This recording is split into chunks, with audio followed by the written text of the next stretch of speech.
ሄሎ ተማሪዎች እንዴት ናችሁ? ሽብሩ ቲቸር ነኝ ከሽብሩ ቲቸር ኦፊሻል ዩቲዩብ ቻናል። ዛሬም እንደተለመደው አንድ ቶፒክ ይዤ መጥቻለሁ። እሱም ሶሉሽንስ ይላል።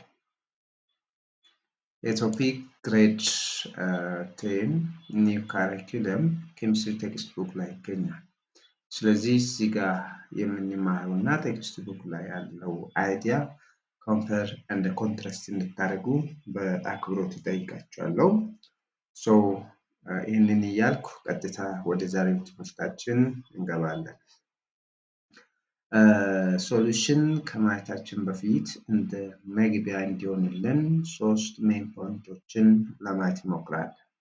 አንደኛ ስለ ሚክስቸርስ ኢንትሮዳክተሪ ኢንፎርሜሽን፣ ስለ ሰስፔንሽን እና ኮሎይድስ ኦር ኮሎይዳል ሶሉሽን ኢንትሮዳክተሪ ኢንፎርሜሽን ለማየት እንሞክራለን። So let us start from ሚክስቸርስ። ከሚክስቸርስ እንጀምር። ሚክስቸርስ ማለት ድብልቅ የምንለው ማለት ነው። So mixtures is a physical combination of two or more substances ይላል። ይህ ማለት ምን ማለት ነው? አንድ ሁለትና ከዛ በላይ የሆኑ ሰብስታንስ በፊዚካል ፕሮሰስ ኮምባይን ሲያደርጉ የሚፈጠረው ፕሮዳክት ሚክስቸርስ ብለን ነው የምንጠራው። ያ two or more substance they combine with each other by the physical process, not by the chemical process.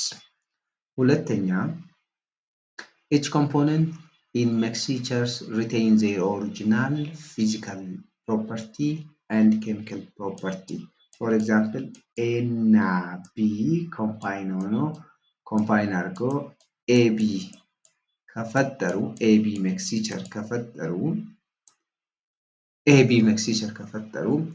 እዚህ ውስጥ ያለው A የራሱ ፊዚካል እና ኬሚካል ፕሮፐርቲ አይቀይርም ማለት ነው።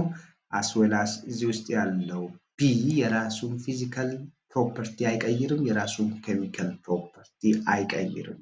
ማለት the physical property of each component, chemical property of each component in mixture is not changed. They combine only by the physical process ማለት ነው። ሌላ we can convert mixture to the individual component of substance by the physical process. mixture ወደ individual component by using physical process convert ማድረግ እንችላለን። እንዲሁም individual component ደግሞ ወደ mixture by using physical process convert ማድረግ እንችላለን። ሌላ the main point which is related with mixture is the component of mixture is variable. It's not fixed. It's variable. It's not fixed. This what makes mixture differ from pure substance.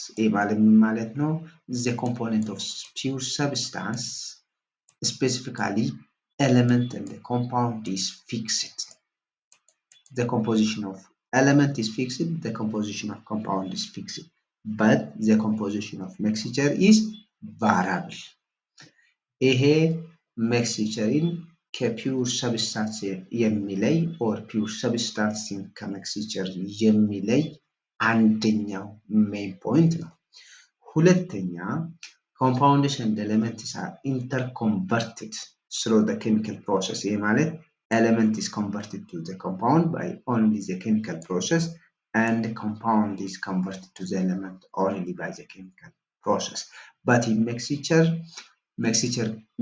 is converted to individual components. Mixture is converted to the individual components by the physical process, and the individual component is converted to the mixture by the individual process.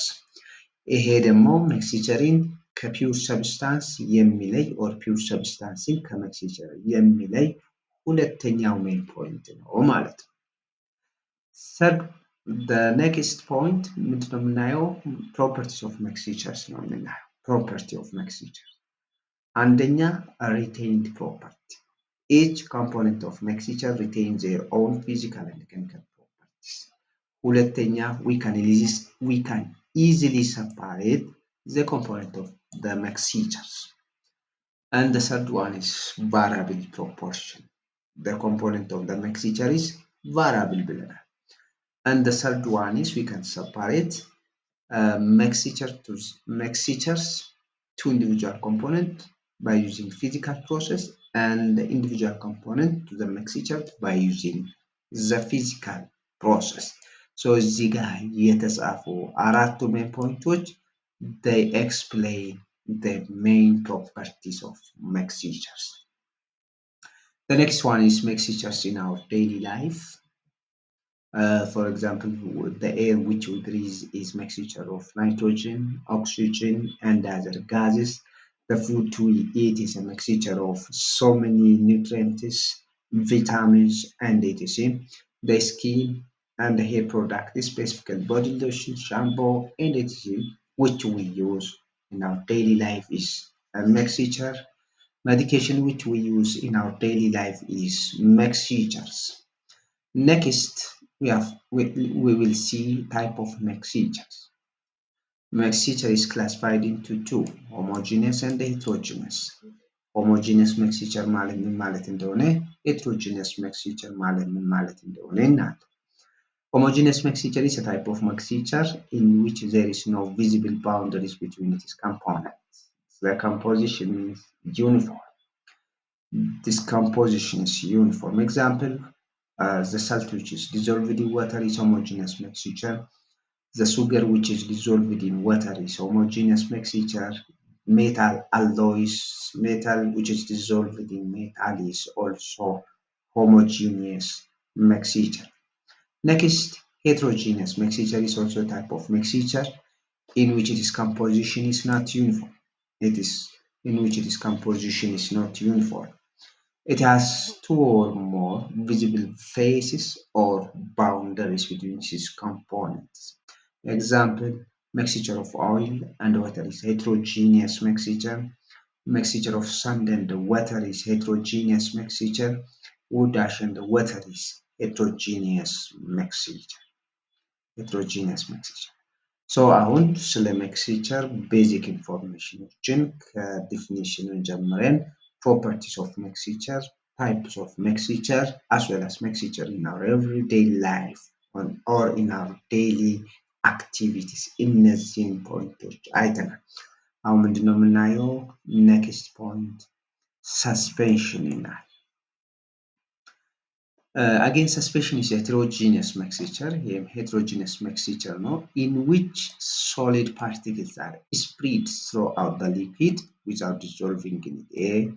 ይሄኛውን እዚህ ውስጥ liquid የሚባልና in which solid particles አሁን ይሄ ኮንቴነር ውስጥ liquid አለ ብለን እናስብ። እቺ ደግሞ solid particle which is dissolved in this liquid without dissolving in the liquid. ምን ብለን ነው የምንጠራው?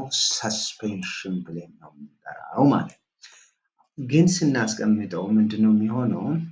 እቺን ፎር ለተወሰነ ጊዜ ስናስቀምጠው ይሄ at the bottom settle ያደርጋል። እንደዚህ settle ያደርጋል። This is property of suspension. So settle ያደርጋል። Then settle ካደረገ በኋላ we can separate by using filtration. በፊልትሬሽን separate ማድረግ እንችላለን ማለት ነው። Okay, example, when chalk is dissolved in water, it's example of suspension. When sand is dissolved in water, it's example of suspension. When calcium hydroxide is dissolved in water, it's example of suspension. Okay, next main point ምንድነው የምናየው? colloids ነው የምናየው። ከዲፊኒሽኑ እንጀምር። here እቺ ምን ብለን መጥራት እንችላለን? false solution ብለን መጥራት እንችላለን። colloid is false solution or colloidal solution is heterogeneous mixture in which insoluble particles are suspended in another substance or in another medium. We call it colloid ብለን ነው የምንጠራው። Here in colloid, the particles are uniformly distributed. Its particles are uniformly distributed throughout another substance. That is why we can say colloid is false solution ብለን መጥራት እንችላለን። Definition of colloid or colloidal solution ካየን በኋላ ፕሮፐርቲውን እናያለን። Property of colloids or colloidal solution ከአፒሪያንስ እንጀምር። Appearance of colloid በአይናችን ስናየው it appears homogeneous ነው የሚመስለው. But when we examine, it's actually heterogeneous mixture. This is proper appearance property of colloids. Because the particles are microscopic and dispersed in the medium or in another substance. So ስናየው homogeneous ነው የሚመስለው በአይናችን ስናየው homogeneous ነው የሚመስለው ግን examined ስናደርግ ግን it is heterogeneous mixture. It is heterogeneous mixture. ሁለተኛ property of colloid particle size ነው የምናየው። Particle size of colloid ከ1 nanometer እስከ 100 nanometer ይሄዳል. From 1 nanometer up to 100 nanometer. Look, the particle size of colloid is larger than that of the true solution. True solution ይበልጣል ግን it is less than that of the particle size of suspension.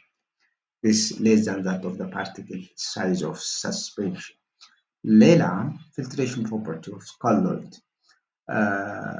We can't separate particle of colloid by using filtration because it is homogeneous ስለሆነ ordinary filtration ተጠቅመን separate ማድረግ አንችልም because the colloidal particle can pass through the filter paper. Okay. Phase of colloids or colloidal solution. ይህም ራሱ ፌስ አለው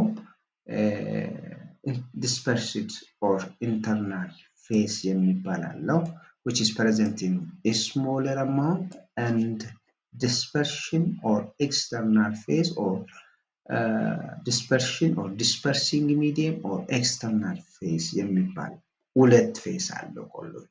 So dispersed phase is present in a smaller amount, dispersion or external or dispersing medium is present in larger amount. So filtration property of colloid አይተናል. Phase of colloid አይተናል. colloid ሁለት phase እንዳለው internal and external phase እንዳለው አይተናል ማለት ነው. Stability when colloid relatively especially when we see relatively with suspension it is relatively stable. Stability ደግሞ ከሶሉሽን ጋር ደግሞ ኮምፔር የምናደርግ ከሆነ it is less stable. ከሶሉሽን ጋር ኮምፔር የምናደርግ ከሆነ it is less stable ነው። ግን ከሰስፔንሽን ጋር ኮምፔር የምናደርግ ከሆነ ደግሞ it is more stable ነው የሚሆነው. Because particles in the suspension at the bottom settle down አያደርጉ. That is why the particle of colloid do not settle down on stand. Settle down አያደርጉ. That is why you can separate the particle of colloids or colloidal solution by using the filter paper. Filter paper ተጠቅመን ፓርቲክሎቹን separate ማድረግ የማንችለው አንደኛው ምክንያት settle down ስለማያደርጉ ነው. Okay, the final property of colloid Tyndall effect. Tyndall effect ማለት it is the phenomena in which colloid particle is scatter a light passing through them. Scatter ያደርጋሉ ወይ the light በእነሱ ውስጥ የሚያልፈው light scatter ያደርጋሉ. ያ ፌኖሜና ደግሞ Tyndall effect ብለን እንጠራለን ማለት ነው. So colloid ይህንን ፕሮፐርቲ ኤግዚቢት or show ያደርጋል ማለት ነው. Okay. Next, when we compare with other mixtures, true solution do not show. True solution any property show አደርግም Tyndall effect የለውም because there is no scattering of light in true solution, but suspension temporarily ምንድነው show ያደርጋል ግን ፓርቲክሎቹ at the bottom settle down ካደረጉ በኋላ ደግሞ ታይንደል ኢፌክት ሰስፔንሽን የታይንደል ኢፌክት ኦፍ ሰስፔንሽን ምንድነው የሚሆነው? ዲስአፒር ይሆናል ማለት ነው። ኦኬ ኔክስት ኮሎይድስ ኢስ ክላሲፋይድ ክላሲፊኬሽን ኦፍ ኮሎይድ ነው የምናየው። We can classify colloids or colloidal solution based on the combination of dispersive phase or internal phase and dispersion medium or external phase. እሱን ተጠቅመን እንደዚህ ክላሲፋይ ማድረግ እንችላለን ማለት ነው። ሊኩዊድ ጋስ፣ ሶሊድ ጋስ ኤግዛምፕሎቹ ታይፖቹ እዚህ ጋር አሉ። ከዛ ኤግዛምፕሎቹ እዚህ ጋር አሉ። So we can classify colloids or colloidal solution based on the combination of dispersive phase or internal phase and dispersion medium or dispersing medium or external phase. Okay, coagulation የሚባል እናያለን። Next is aggregation of colloidal particles. Aggregation of colloidal particles. This it causes particles to settle out of the solution. Okay. What are association of colloids? እዚህ ጋር አንድ ሜን ፖይንት እናያለን። Association of colloid ማለት it is formed when the molecule contain both hydrophobic ማለት non-polar part or water hating part and the hydrophilic polar part and water loving regions are spontaneously aggregated in water. And the association of colloids የሚባል ይፈጠራል ማለት ነው። Okay, here example cleaning action of soap ብንወስድ it is due to association of colloids. Okay, next is solution from the air we breathe. Solution ነው የምናየው. From the air we breathe to the beverage we drink. We can say solutions everywhere in our daily lives. Okay, what solution? Solution is homogeneous mixture of solid which is dissolved in solvent. The particle size of solution are the particle size of individual atom, the particle size of molecule, the particle size of ions. Okay, component of solution, ሁለት main component ነው ያለን። Solvent is a major component in solution.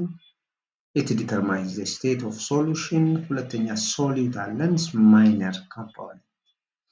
Okay, if both components are equal, we can assign the term solute to either component. ሁለቱ equal ከሆኑ solute እና solvent በራሳችን assign ማድረግ እንችላለን ማለት ነው። ሁለተኛ main point እዚህ ጋር not that all solutions are homogeneous. All solutions are homogeneous, but all homogeneous mixtures are not solution. So ሁሉ solution homogeneous mixture ነው ግን ሁሉ homogeneous mixture ደግሞ solution አይደለም ይላል። ይሄ እውነት ነው። Okay, property of solutions. One uniform composition አለው, small particle which is equivalent with particle of atom, ions and molecules. Stability ስናስቀምጥ there is no separation over time or component ሲቀመጥ ፓርቲክሎቹ settle down አያደርጉም. So it has stability አለው። ሌላ component of solution is not separated by the filtration. Those are main property of solution. Uniform composition, small particle size, stability, and particles are not separated by the filtration. Okay. Classification of solution here, we can classify solution based on the nature of solvent. Solution are classified based on the physical state of solvent. So, for example, if the solvent is gas, we have gas solution. If the solvent is liquid, we have liquid solution. If the solvent is solid, we have solid solution. So gas solution in neost. Gas solution when both solute and solvent are gas. Here's liquid solution when solvent is liquid but solid ምን ሊሆን ይችላል? ሶሊድ ሊሆን ይችላል፣ ሊኩዊድ ሊሆን ይችላል፣ ጋስ ሊሆን ይችላል። ሜቢ የኛ ሶሊድ ሊኩዊድ ከሆነ ሶሊድ ከሆነ ምንድነው ያለን? ሶሊድ ሊኩዊድ አለን። ሊኩዊድ ከሆነ ደግሞ ሊኩዊድ ሊኩዊድ አለን። ጋስ ከሆነ ደግሞ ጋስ ሊኩዊድ ይኖረናል ማለት ነው። The third one is solid solution። እዚህ ጋር in solid solution የኛ ሶልቨንት ሶሊድ ነው። እኛ ሶሊድ ደግሞ ሶሊድ ሊሆን ይችላል፣ ሊኩዊድ ሊሆን ይችላል፣ ጋስ ሊሆን ይችላል ማለት ነው። እዚች ጋር የኛ ሶሊድ ከሆነ ሶሊድ አለን። የኛ